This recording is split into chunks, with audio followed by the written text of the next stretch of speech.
اللهم سلمنا لرمضان وسلمه لنا وتسلمه منا متقبلا. اے اللہ ہمیں رمضان کے لیے سلامت رکھ اور رمضان کو ہمارے لیے سلامت رکھ اور اسے ہمارے لیے سلامتی کے ساتھ قبولیت کا ذریعہ بنا دے. اللهم اجعله شهر عز للإسلام والمسلمين. اے اللہ اس ماہ مبارک کو تمام عالم اسلام اور مسلمانوں کے لیے عظمتوں والا مہینہ بنا دے.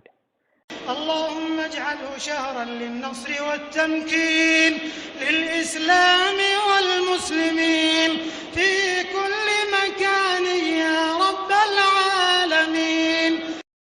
اے اللہ اس ماہ مبارک کو ہر جگہ اسلام اور مسلمانوں کی فتح اور خود مختاری کا ذریعہ بنا دے.